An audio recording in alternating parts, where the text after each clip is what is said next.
और जब हमारे बॉडी में पोटेशियम की कमी हो जाती है तो हार्ट बीट हमारा बढ़ जाता है और पेशेंट को लगता है कि मेरा हार्ट बीट बढ़ गया है, हमको अस्थमा से संबंधित कॉम्प्लिकेशन हो सकता है। ब्रेस्ट में महिलाओं के कई तरह का फाइब्रॉइड बनता है या कई तरह के सिस्ट बनते हैं और शरीर में जेंट्स के भी या लेडीज के भी कई तरह के गांठ यदि शरीर में कहीं बन रहे हैं तो हम लोग को समझना चाहिए यह एक तरह का आयोडीन के डिफिशियंसी से हो रहा है। चेहरे पर कई तरह के स्किन डिजीज शुरू हो जाते हैं। जब हम सीढ़ी पर चढ़ते हैं तो हमारा पैर बहुत भारी महसूस होने लगता है, तो हमको समझना चाहिए कि विटामिन ई की कमी हो गई। जब हमारे बॉडी में विटामिन ए की कमी हो जाती है तो डार्क स्पेस में, यूँ कहें कि रात्रि में देखने में बहुत परेशानी होती है, क्लियरिटी नहीं होती है, विजिबिलिटी अच्छे से नहीं होती है। थायमिन विटामिन B1 का जो है नाम है, इसकी कमी से नर्वस टेंशन होता है, पेशेंट हमेशा स्ट्रेस में रहता है। तो विटामिन डी की डिफिशियंसी होती है तो जनरली कमर में दर्द शुरू हो जाता है, तो शरीर के हमारे बोन पेन करने लगते हैं, नींद आने में समस्या आती है, भूलने की बीमारी हो जाती है। जिनको बार बार लगता है कि गला के पास कफ अटक गया है, एक्चुअली ये होता कैल्शियम की कमी की वजह से, लेकिन हम लोग इसमें कफ का ट्रीटमेंट करते हैं, इसलिए पेशेंट को लाभ नहीं मिलता है।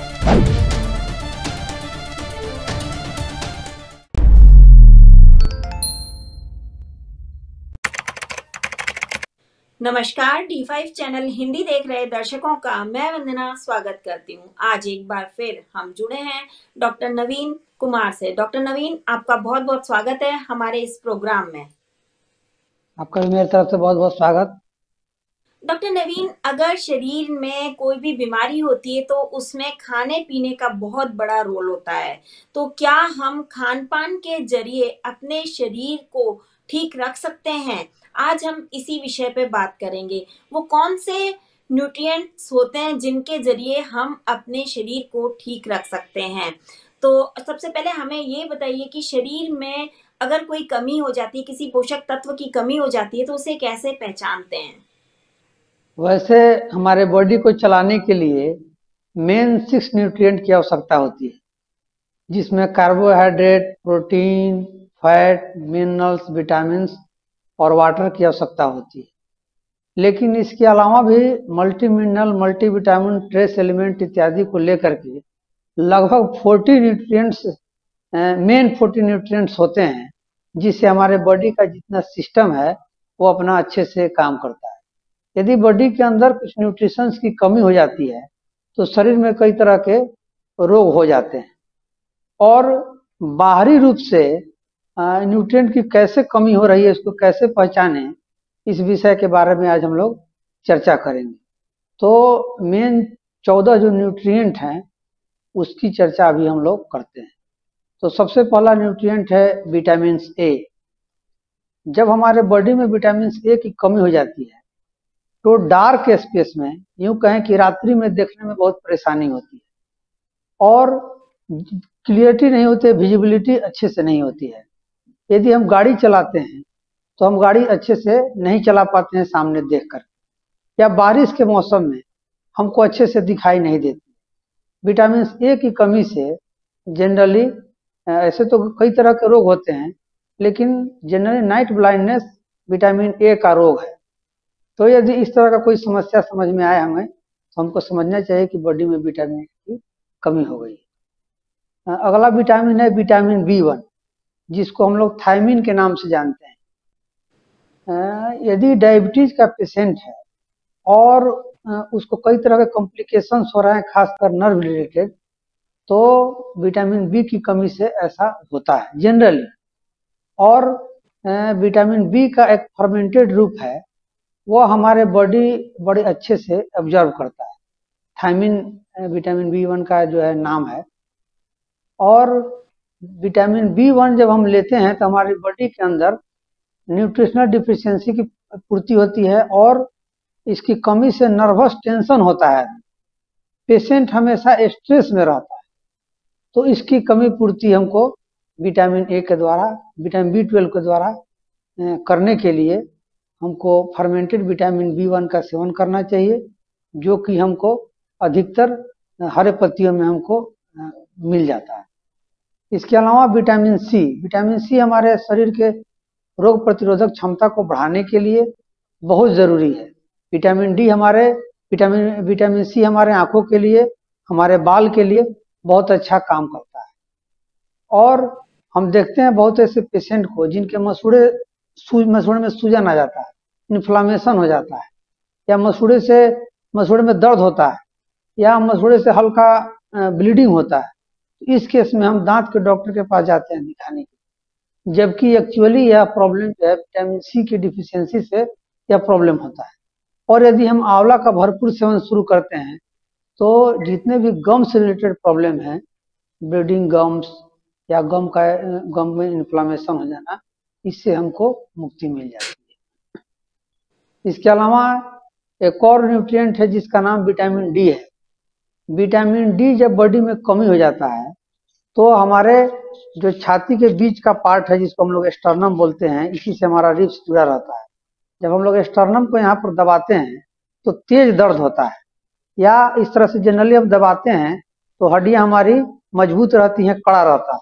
यदि विटामिन डी की डिफिशियंसी होती है और इसको हम दबाते हैं तो यहाँ पर हमको दर्द होने लगता है, और ये स्टर्नम का जो बोन है वो हल्का मुलायम हमको समझ में आता है, थोड़ा दबने लगता है। तो उस कंडीशन में विटामिन डी की डिफिशियंसी में इस तरह का सिम्टम शो होता है। जब विटामिन डी की डिफिशियंसी होती है तो जनरली कमर में दर्द शुरू हो जाता है, और शरीर के हमारे बोन पेन करने लगते हैं, नींद आने में समस्या आती है, पेशेंट स्ट्रेस में रहने लगता है, भूलने की बीमारी हो जाती है। तो इस तरह का यदि कॉम्प्लिकेशन शो होता है तो हमको समझना चाहिए कि इस विटामिन की कमी हो गई। इसके अलावा विटामिन ई की कमी जब हमको होती है तो हमारे मसल्स में दर्द होने लगता है। रात को सोते समय नवीन जी, यहाँ मैं आपको रोकना चाहूंगी। विटामिन डी की कमी को अगर पूरा करना है तो सूर्य के प्रकाश में बैठें, वो सबसे बढ़िया होता है। उसकी कमी आप दूर कर सकते हैं विटामिन डी की, अगर आप सूर्य के प्रकाश में बैठते हैं तो। इसके अलावा भी क्या कुछ खाना पीना चाहिए? विटामिन डी की कमी पूर्ति करने के लिए संतरा में विटामिन भरपूर मात्रा में पाया जाता है। इसके अलावा सनफ्लावर सीड्स को यदि हम स्प्राउट करके खाते हैं तो उसमें भी विटामिन डी भरपूर मात्रा में पाया जाता है।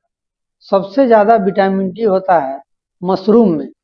यदि हम मशरूम को सुबह में अच्छे से साफ करके धो करके सुबह के धूप में रख देते हैं और शाम को उसका हम लोग यदि सब्जी बना करके लेते हैं तो मशरूम का जो फंगस है वो हमारे लिए यूजफुल है और विटामिन डी को पूरी तरीके से ऑब्जॉर्व कर लेता है, और ये हमारे लिए बहुत फायदेमंद है। पहले के समय में हम लोग देखते थे कि हमारे घरों में बुजुर्ग लोग जो है सब्जी जब अधिक हो जाता था, खासकर पत्ता गोभी, फूल गोभी इत्यादि को धूप में रख के सुखा दिया करते थे, और अन्य समय में जब उसका सीजन नहीं रहता था तो उसका सब्जी बना करके हम लोग खाते थे। तो इससे भी विटामिन भरपूर मात्रा में विटामिन डी की पूर्ति हमको हो जाती थी। तो जितना संभव हो, आजकल ठंड का मौसम चल रहा है तो सुबह में कम से कम आधे से 1 घंटा धूप में जरूर बैठना चाहिए, और फिर शाम के समय में जिसमें धूप ढलान की तरफ रहता है उस समय भी यदि हम लोग बैठे तो भरपूर मात्रा में विटामिन डी की पूर्ति हमको हो जाती है। नवीन जी, क्या धूप में बैठने का भी कोई तरीका होता है कि सिर्फ पैर धूप में रखने या पूरा शरीर धूप में रखना है? किस तरीके से आपको धूप में बैठना है? धूप में बैठने का सबसे अच्छा तरीका है कि एक तो आपको जितना फिजिकल एक्टिविटी करना है, एक्सरसाइज करना है, आसन प्राणायाम करना है, सूर्य नमस्कार करना है, वो धूप में करिए। और उसका सबसे अच्छा उपाय है कि शरीर पर कम से कम कपड़े रहने चाहिए। जितना पार्ट हमारा एक्सपोज होगा धूप में उतना ज्यादा हमको विटामिन डी की पूर्ति होती है, क्योंकि हमारे बॉडी के अंदर पाए जाने वाले जो कोलेस्ट्रॉल हैं वह विटामिन डी को एब्जॉर्ब करने का काम करते हैं, और जितना हम धूप में रहेंगे उतना ज्यादा विटामिन डी मिलेगा, और जितना बॉडी का पार्ट एक्सपोज रहेगा सन में डायरेक्ट उतना ज्यादा हमको विटामिन डी की पूर्ति होती है। विटामिन ई के हम बात कर रहे थे, तो आप हमें विटामिन ई के बारे में बताएं अब। विटामिन ई की जब डिफिशियंसी होती है तो मसल्स में पेन होने लगता है, बाल झड़ने लगते हैं, आंखों से कम दिखाई देने लगता है, चेहरे पर कई तरह के स्किन डिजीज शुरू हो जाते हैं। और जब हम सीढ़ी पर चढ़ते हैं तो हमारा पैर बहुत भारी महसूस होने लगता है। ऐसा जब हमको सिम्टम्स हो तो हमको समझना चाहिए कि विटामिन ई की कमी हो गई है। वैसे तो विटामिन ई की पूर्ति के लिए जितने भी ग्रीन लीव्स हैं उसमें भरपूर मात्रा में विटामिन ई पाया जाता है। और जो तेल वाले जितने भी हमारे ग्रेन्स हैं, मूंगफली है या अखरोट है, काजू है, इसमें भी विटामिन ई पाया जाता है। आलमंड है, इसमें विटामिन ई पाया जाता है। विटामिन ई का जो सबसे अच्छा सोर्स है, जिसको हम लोग ट्रोकोट्रिनोल्स के नाम से जानते हैं, जो ऐसे तो जनरली पाम के द्वारा इसका एक्सट्रैक्ट निकाला जाता है और ये हमारे बॉडी के लिए बहुत लाभदायक है। ठंड के दिनों में पैरालिसिस की समस्या भी बढ़ जाती है। उस कंडीशन में यदि टोकोट्रोनोल्स लिया जाए, बहुत सी अच्छी कंपनियां उसका एक्सट्रैक्ट निकाल करके देती हैं। तो टोकोट्रोनोल्स का उपयोग किया जाए तो विटामिन ई नेचुरल फॉर्म में पूर्ति हो जाती है। इसके अलावा ग्रीन लीफ के द्वारा भी इसका हम लोग पूर्ति कर सकते हैं, या जितने भी ड्राई फ्रूट्स हैं खासकर जिसके द्वारा तेल निकलता है, उसको भी हम लोग यदि भिगो कर ले तो उससे भी विटामिन ई की पूर्ति हमको हो जाती है। इसके अलावा एक विटामिन है विटामिन K1 और विटामिन K2। विटामिन K1 और K2 हमारे बॉडी में कहीं भी यदि कैल्शियम का डिपोजिशन जाकर के हो गया रहता है जहाँ उसकी आवश्यकता नहीं है, खास करके अन्य टिश्यू में, मसल्स में, हम तो एक्चुअली कैल्शियम का डिपोजिशन हमारे होना चाहिए बोन में। कभी गलत जगह पर यदि डिपोजिशन हो जाता है कैल्शियम का तो कई तरह के गांठ हमारे बॉडी में बनने लगते हैं। तो विटामिन K1 और K2 उस जगह से लेकर के बोन के अंदर लाने का काम करता है हमारे कैल्शियम। इसके अलावा विटामिन K1 की जब कमी हो जाती है तो एक बीमारी है जिसको हम लोग ब्रशिंग के नाम से जानते हैं। इसमें हम लोग शरीर में कई तरह पर लाल लाल चकत्ते, जिस तरह से चोट लगने से लाल लाल धब्बे पड़ जाते हैं, उस तरह से धब्बा शरीर में कई जगह पड़ जाते हैं। ऐसे तो प्लेटलेट की कमी होती है, उस कंडीशन में भी ये जनरली देखा जाता है, बुजुर्ग लोगों में इस तरह की समस्या आती है ब्रशिंग। तो देखा जाता है कि प्लेटलेट की कमी होती है फिर भी उस तरह के स्पॉट आते हैं। या बहुत से ऐसे पेशेंट हैं जिनके अंदर हेमोग्लोबिन की कमी हो जाती है, उसको भी इस तरह के सिम्टम्स शो होते हैं। और डायबिटिक पेशेंट में यह ज्यादा देखा गया, ब्रशिंग में लाल चकत्ते हो जाते हैं बॉडी के अन्य पार्ट पर, फिर धीरे धीरे खुद ब खुद वैनिश हो जाते हैं। तो यह एक्चुअली विटामिन K1, प्लेटलेट और हेमोग्लोबिन की कमी को शो करता है।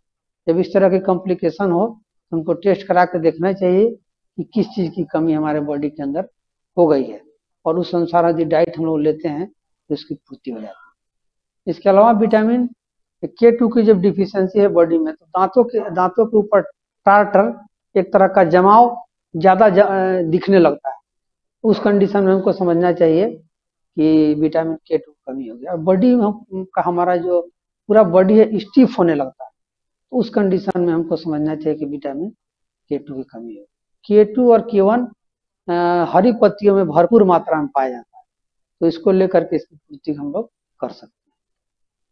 इसके अलावा कैल्शियम कैल्शियम हमारे बॉडी के स्ट्रक्चर को बनाए रखने के लिए हड्डियों की आवश्यकता होती है, और हड्डियों को मजबूत करने के लिए कैल्शियम और मैग्नीशियम की आवश्यकता होती है। कैल्शियम की जब कमी हमारे बॉडी में होती है तो शरीर में कई तरह के दर्द होने लगते हैं। और वैसे पेशेंट जिनको बार बार लगता है कि गला के पास कफ अटक गया है, उस कंडीशन में एक्चुअली यह होता कैल्शियम की कमी की वजह से, लेकिन हम लोग इसमें कफ का ट्रीटमेंट करते हैं, इसलिए पेशेंट को लाभ नहीं मिलता है। तो यदि पेशेंट को बार बार कफिंग की समस्या आ रही है, थ्रोट में पेन हो रहा है, उस कंडीशन में कैल्शियम की कमी हो जाती है। तो कैल्शियम की पूर्ति हम लोग करते हैं तो उससे इस प्रॉब्लम से निजात मिलता है। इसलिए अस्थमा के पेशेंट को खासकर कैल्शियम की और विटामिन डी की भरपूर आवश्यकता होती है, उसकी पूर्ति किया जाता है तो अस्थमा में बड़ा लाभ होता है। इसके अलावा एक न्यूट्रिएंट है जिसको हम लोग आयोडीन के नाम से जानते हैं। वैसे तो आयोडीन की कमी से घेगा रोग होता है, और हम लोग देखते हैं आजकल लगभग नहीं के बराबर इस तरह का रोग हो रहा है। लेकिन ब्रेस्ट में महिलाओं के कई तरह का फाइब्रॉइड बनता है या कई तरह के सिस्ट बनते हैं, तो यह एक्चुअली आयोडीन के डिफिशियंसी से होता है। और शरीर में जेंट्स के भी या लेडीज के भी कई तरह के गांठ यदि शरीर में कहीं बन रहे हैं, तो हम लोग को समझना चाहिए यह एक तरह का आयोडीन के डिफिशियंसी से हो रहा है। आयोडीन की पूर्ति के लिए पोस्टर, जिसको हम लोग घोंघा बोलते हैं, उसका सेवन करना चाहिए। और आयोडीन की पूर्ति के लिए, भरपूर मात्रा में पूर्ति के लिए, पानी में पाए जाने वाले जितने भी फल हैं, सिंघाड़ा सिंघाड़ा जिसको हम लोग कुट्टू भी बोलते हैं, उसको यदि सेवन किया जाए तो भरपूर मात्रा में हमको आयोडीन की पूर्ति होती है। इसके अलावा हरी साग सब्जियों में, सब्जियों के छिलके में भरपूर मात्रा में आयोडीन पाया जाता है। सोडियम, बॉडी में जब सोडियम की कमी होती है तो बॉडी में ओवरऑल वीकनेस होने लगता है। पेशेंट को कुछ याद नहीं रहता, बार बार पेशेंट बेहोश हो जाता है। तो इस कंडीशन में सोडियम की कमी हो जाती है। आजकल यह रोग बहुत देखने को मिलता है। और सोडियम, जिस पेशेंट को सोडियम की कमी होती है, सोडियम चढ़ाते चढ़ाते पेशेंट का सोडियम की कमी पूर्ति नहीं होती है, पेशेंट सोडियम से अंत में कोलैप्स कर जाता है। तो सोडियम हमारे बॉडी में हमेशा मेंटेन रहे, इसके लिए पोटेशियम को हमेशा हमको मेंटेन करना होगा। पोटेशियम को मेंटेन करने के लिए जितने भी फल हैं, हरी सब्जियां हैं, सलाद है, पत्तियों में भरपूर मात्रा में पोटेशियम पाया जाता है। पोटेशियम को यदि हम लोग लेते हैं, हरे साग सब्जियों, कच्चे फल, सलाद का सेवन करते हैं, तो सोडियम और पोटेशियम बड़ा अच्छे से मेंटेन हो जाता है। और यदि ज़्यादा डिफिशियंसी हो गई है तो सबसे अच्छा है नारियल पानी का सेवन करना। नारियल पानी के सेवन से पोटेशियम की पूर्ति, सोडियम की पूर्ति बहुत तेजी से हो जाती है। इसके अलावा पोटेशियम में भी यह बहुत लाभ करता है। मैग्नीशियम की जब कमी होती है, एक्चुअली क्लोरोफिल के सेंटर में मैग्नीशियम पाया जाता है, और क्लोरोफिल हमको मिलता है हरी पत्तियों से। तो क्लोरोफिल की जब कमी होती है तो बॉडी को एनर्जी देने के लिए जो एटीपी का फॉर्मेशन माइटोकॉन्ड्रिया करता है, उसमें मैग्नीशियम बड़ा अहम भूमिका निभाता है। तो जब हमको मैग्नीशियम की कमी होती है तो उस कंडीशन में भी हमारे पैर में क्रैम्पिंग होता है। रात को सोते हैं, हिंदी में हम लोग जिसको पैर टटाना बोलते हैं, तो रात को सोते समय पैरों में क्रैम्पिंग होता है, तो हमको समझना चाहिए कि हमको मैग्नीशियम की कमी हो गई। इसके अलावा पोटेशियम, हमारे बॉडी में जितने भी मल्टी मिनरल, मल्टी विटामिन है, उसमें सबसे ज्यादा हमको पोटेशियम की आवश्यकता डॉक्टर होती नवीन है। लगभग डॉक्टर नवीन, यहाँ मैं आपको रोकना चाहूंगी कि पोटेशियम की कमी से आपने बताया कि क्रैम्पिंग होती है, तो उसको कैसे दूर करते हैं? सिर्फ हरी साग सब्जियां खाने से दूर होता है या कुछ और भी खाया जा सकता है? फलों में एक्चुअली कौन सा फल? क्रैम्पिंग मैग्नीस एक्चुअली क्रैम्पिंग जो है मैग्नीशियम की कमी से होता है, विटामिन ई की कमी से होता है, कैल्शियम की कमी से होता है। तो जब क्रैम्पिंग हमको होने लगता है, उस कंडीशन में हमको मैग्नीशियम की भरपूर मात्रा में आवश्यकता होती है। तो मैग्नीशियम की पूर्ति के लिए क्लोरोफिल के सेंटर में मैग्नीशियम पाया जाता है, जो हरी पत्तियों में पाया जाता है। इसके अलावा ओस्टर, जिसको हम लोग घोंघा के नाम से जानते हैं, घोंघा में भी बहुत बहुत अधिक मात्रा में पोटेशियम पाया जाता है। और यदि हम लोग ड्राई फ्रूट्स का सेवन करें, खास करके भिगो करके, तो उससे भी हमको मैग्नीशियम की पूर्ति होती है। इसके अलावा जितने भी फल, सब्जी, सलाद, कच्चे फल हैं, उसमें भी मैग्नीशियम ट्रेस मात्रा में पाया जाता है। तो ओवरऑल यदि हम सेवन करें उसका, तो हमको इसकी पूर्ति हो जाती है। इसके अलावा पोटेशियम की पूर्ति करने के लिए लगभग 10 कप से कम सब्जियों का सेवन हमको नहीं करना पड़ेगा, क्योंकि 4700 मिलीग्राम इसकी आवश्यकता हमारे बॉडी को होती है। और जब हमारे बॉडी में पोटेशियम की कमी हो जाती है तो हार्ट बीट हमारा बढ़ जाता है।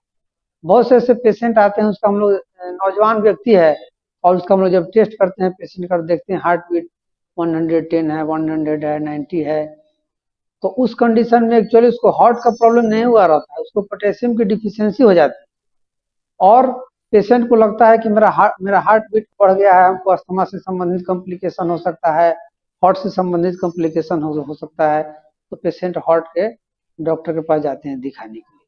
लेकिन इसको पूर्ति करने के लिए यदि हम लोग लगभग 10 कप हरी सब्जियां सेवन जब शुरू करते हैं, तो हमारा पोटेशियम की पूर्ति हो जाती है। और जितने भी कार्बोहाइड्रेट का हम सेवन करते हैं अधिक मात्रा में, खासकर ब्रेड, बिस्किट, पास्ता, चावल इत्यादि के रूप में, तो यह हमारे पोटेशियम को एक तरह से लॉक कर देता है, पोटेशियम के फंक्शन में नहीं आने देता है। तो कार्बोहाइड्रेट की मात्रा को कम करेंगे, हरी साग सब्जियों का मात्रा को बढ़ाएंगे, तो इससे पोटेशियम की पूर्ति हो जाती है। और जिनका पल्स रेट बढ़ जाता है वैसे पेशेंट को थोड़ा ध्यान भी करना चाहिए। ध्यान देने से भी पल्स रेट जो बढ़ा हुआ रहता है उसमें बड़ा लाभ होता है। इसके अलावा एक न्यूट्रिएंट है जिसको हम लोग सेलेनियम के नाम से जानते हैं।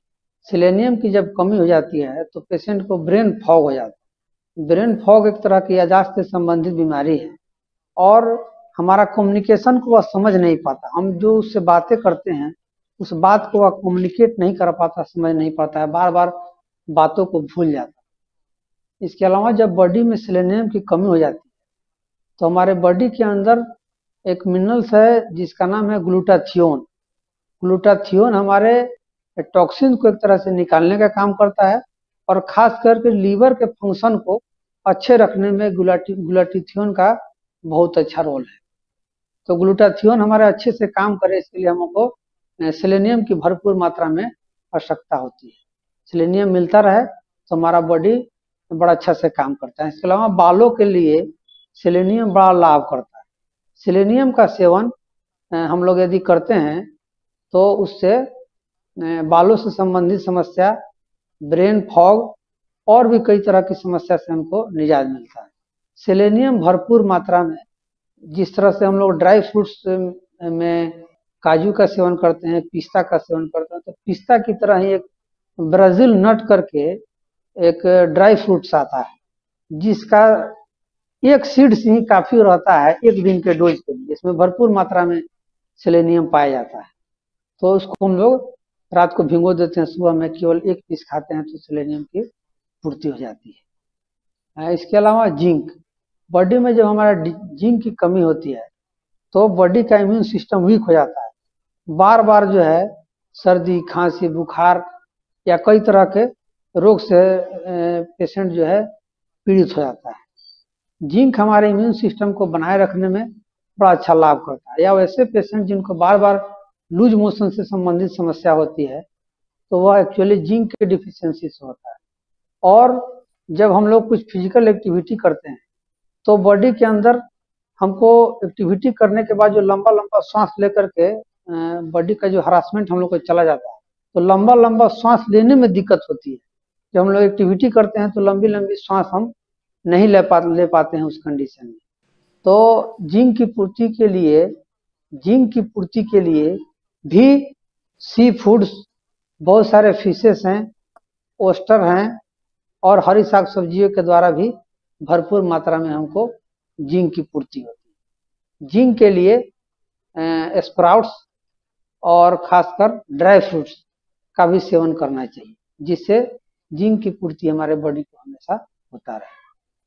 तो लगभग हम लोग 14 न्यूट्रिएंट्स की चर्चा किए जो हमारे बॉडी के फंक्शन को नॉर्मल बनाने के लिए, शरीर के सिस्टम को अच्छे से काम करने के लिए हमको आवश्यकता होती है।